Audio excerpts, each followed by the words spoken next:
Merci, Monsieur le Président.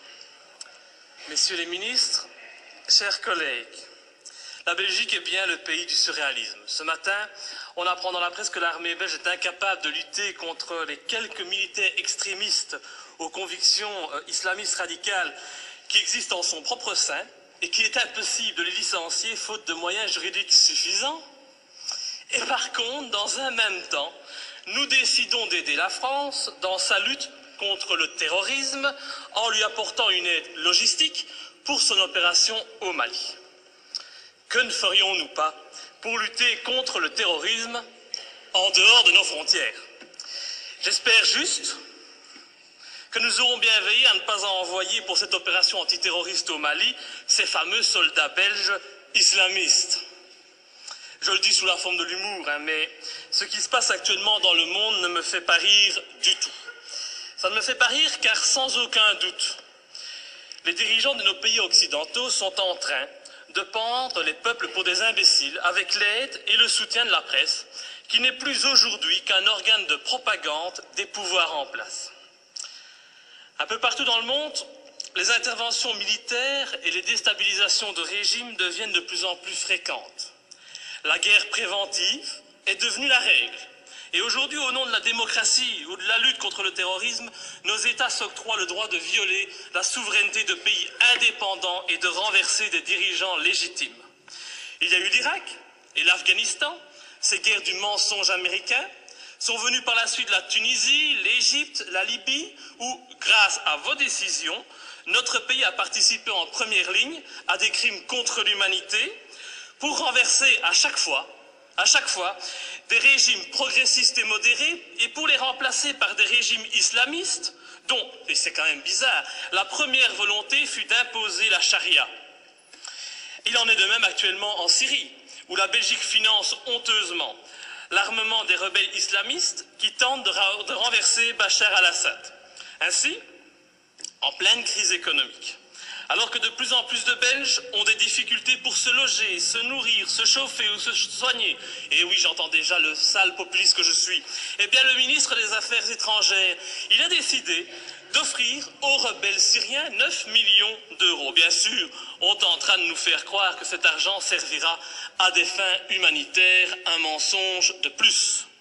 Et comme vous le voyez, depuis des mois, notre pays ne fait que participer à la mise en place de régimes islamistes dans le nord de l'Afrique et au Moyen-Orient.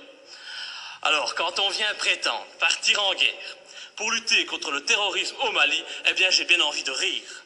C'est faux. Sous les apparences de bonnes actions, nous n'intervenons que pour défendre des intérêts financiers, dans une totale logique néocolonialiste. Il n'est véritablement pas cohérent de partir aider la France au Mali au nom de la lutte contre le terrorisme islamiste, lorsqu'au même moment, on soutient en Syrie le renversement de Bachar al-Assad par des rebelles islamistes qui souhaitent imposer la charia, comme c'est déjà le cas en Tunisie ou en Libye. Il faut vraiment arrêter de nous mentir et de prendre les gens pour des imbéciles. Le temps est au contraire venu pour dire la vérité. En armant les rebelles islamistes comme les Occidentaux ont auparavant armé Oussama Ben Laden, cet ami des Américains avant qu'ils ne se retournent contre lui, eh bien les pays occidentaux en profitent pour implanter dans les nouveaux pays conquis des bases militaires tout en favorisant leurs entreprises nationales. Tout est donc stratégique. En Irak, nos alliés américains ont mis la main sur les richesses pétrolières du pays.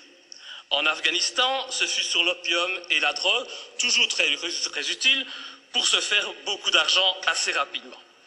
En Libye, en Tunisie, en Égypte ou encore en Syrie, le but fut et est encore actuellement de renverser les pouvoirs modérés pour les remplacer par des pouvoirs islamistes qui très rapidement deviendront gênants et que nous attaquerons sans vergogne sous prétexte de lutter, à ce moment-là encore, contre le terrorisme ou de protéger Israël. Et dont les prochaines cibles sont déjà connues. Dans quelques mois, je prends le pari que nos regards se tourneront vers l'Algérie et finalement vers l'Iran. Faire la guerre pour libérer des peuples d'un agresseur extérieur, c'est noble. Mais faire la guerre pour défendre les intérêts des États-Unis, faire la guerre pour défendre les intérêts de grosses sociétés comme Areva, Faire la guerre pour mettre la main sur des mines d'or, ça n'a rien de noble, et cela fait de nos pays des pays agresseurs et voyous.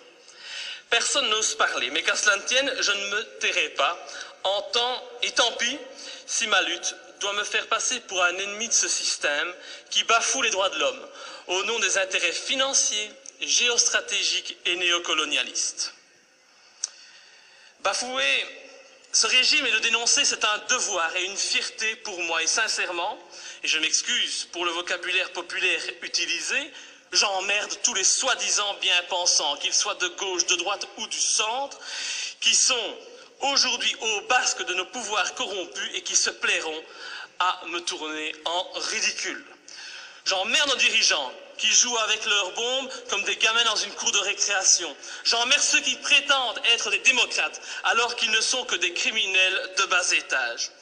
Je n'ai pas beaucoup de respect non plus pour les journalistes qui ont le culot de faire passer les opposants pour des débiles mentaux alors qu'au fond ils savent très bien que ces opposants ont parfaitement raison. Je méprise enfin au plus haut point ceux qui se prennent pour les rois du monde et qui nous dictent leurs lois, car moi je suis du côté de la vérité, du côté de la justice, du côté de ces victimes innocentes du pognon à tout prix. Et c'est pour cette raison que j'ai décidé de m'opposer clairement à cette résolution qui envoie notre pays soutenir la France dans son opération néocolonialiste. Depuis le début de l'opération française, le mensonge est organisé. On nous dit que la France ne fait que répondre à l'appel au secours d'un président malien. On en oublierait presque que ce président n'a aucune, mais aucune légitimité et qu'il a été mis en place pour assurer la transition suite au coup d'État de mars 2012. Qui a soutenu ce coup d'État? Qui en est à la base? Pour qui travaille ce président de transition? Voilà le premier mensonge. Le président français François Hollande ose prétendre mener cette guerre pour lutter contre les djihadistes qui menacent, ils menacent, rendez-vous compte, le territoire français et européen. Mais quel vilain mensonge! En reprenant cet argument officiel, tout en profitant pour effrayer la population, en augmentant le niveau de la menace terroriste, en mettant en œuvre le plan Vigipirate, nos dirigeants et les médias font preuve d'un culot inimaginable. Comment peut-on oser sortir un tel argument alors que la France et la Belgique n'ont pas hésité à armer et soutenir les djihadistes en Libye et que ces mêmes pays continuent actuellement à soutenir ces djihadistes en Syrie? Ces prétextes ne servent qu'à cacher des desseins stratégiques et économiques. Nos pays n'ont même plus peur de l'incohérence car tout est fait pour la cacher. Mais l'incohérence est pourtant bien présente. Ce n'est pas demain que vous verrez un Malien venir commettre un attentat en Europe. Non, à moins qu'on en crée un subitement pour mieux justifier encore cette opération militaire. On a bien créé le 11 septembre pour justifier l'invasion, l'arrestation arbitraire, la torture et le massacre de populations innocentes. Alors créer un terrorisme malien, bon, ça ne doit pas être trop compliqué pour nos dirigeants sanguinaires. Un autre argument utilisé pour justifier ces derniers mois les opérations militaires, c'est la protection des droits de l'homme. Ah, cet argument est encore utilisé aujourd'hui pour justifier la guerre au Mali. Mais oui, nous devons agir, car sinon les méchants islamistes radicaux vont imposer la charia au Mali, lapider les femmes et couper les mains des voyous. Oh, c'est vrai que l'intention elle est noble, noble et salvatrice, c'est sûr. Mais pourquoi alors? Mais pourquoi, bon Dieu, nos pays ont-ils alors participé à l'accession au pouvoir en Tunisie et en Libye d'islamistes qui ont décidé d'appliquer cette charia dans ces pays qui étaient, il n'y a pas si longtemps de cela encore, modernes et progressistes? Je vous invite à demander aux jeunes Tunisiens qui sont à la base de la révolution de Tunisie s'ils sont heureux de leur situation actuelle. Tout cela, c'est de l'hypocrisie. L'objectif de cette guerre au Mali est très clair. Et puisqu'on n'en parle pas, je vais en parler. L'objectif, c'est de lutter contre la Chine et permettre à notre allié américain de maintenir sa présence en Afrique et au Moyen-Orient. C'est cela qui guide ces opérations néocolonialistes. Et vous verrez, quand l'opération militaire sera terminée, la France conservera bien entendu des bases militaires au Mali, Ces bases serviront aussi aux Américains et en même temps, parce que ça se passe toujours comme ça, des sociétés occidentales mettront la main sur des contrats juteux qui priveront de nouveau les pays recolonisés de leurs richesses et de leurs matières premières. Alors, soyons bien clairs, les premiers bénéficiaires de cette opération militaire, ce seront les patrons et les actionnaires du géant français Areva, qui tentent depuis des années d'obtenir l'exploitation d'une mine d'uranium à Faléa, une commune de 17 000 habitants située à 350 km de Bamako. Et je ne sais pas pourquoi, mais mon petit doigt me dit qu'il ne faudra pas longtemps pour qu'Areva puisse enfin exploiter cette mine. Je ne sais pas, c'est une impression que j'ai. Il est donc hors de question que je participe à cette colonisation minière, cette colonisation des temps modernes. Et pour ceux qui doutent de mes arguments, je les invite sincèrement à se renseigner sur les richesses du Mali. Le Mali est un grand producteur d'or, mais depuis peu, il a été désigné, comme étant un pays qui offre un environnement de classe mondiale pour l'exploitation d'uranium. Mais comme c'est bizarre, un pas de plus vers une guerre contre l'Iran, c'est une évidence. Pour toute cette raison, et afin de ne pas tomber dans les pièges du mensonge que l'on nous tend, j'ai décidé de ne pas soutenir cette intervention au Mali. Je voterai donc contre.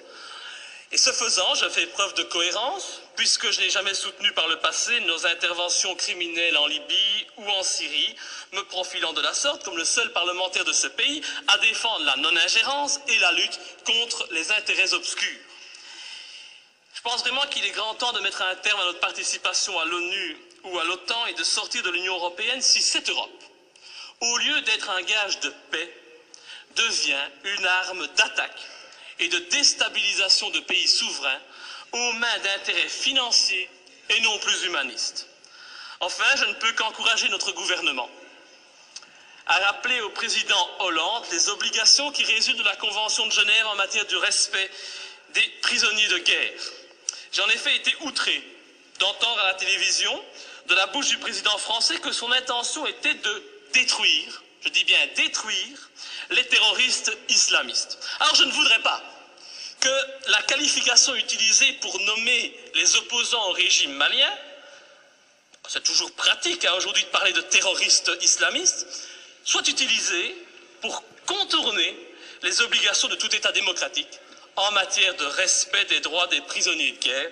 Nous attendons un tel respect de la patrie des droits de l'homme. Enfin, et pour terminer, permettez-moi de souligner la légèreté avec laquelle nous décidons de partir en guerre. Tout d'abord, le gouvernement agit sans la moindre autorisation du Parlement, il paraît qu'il en a le droit. Il envoie du matériel, des hommes au Mali.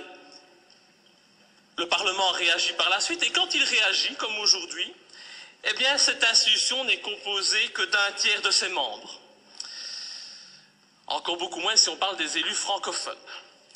C'est donc une légèreté coupable qui ne m'étonne pas vraiment, venant d'un Parlement de toutous soumis aux diktats des partis politiques. Je vous remercie. Monsieur le ministre des Affaires étrangères.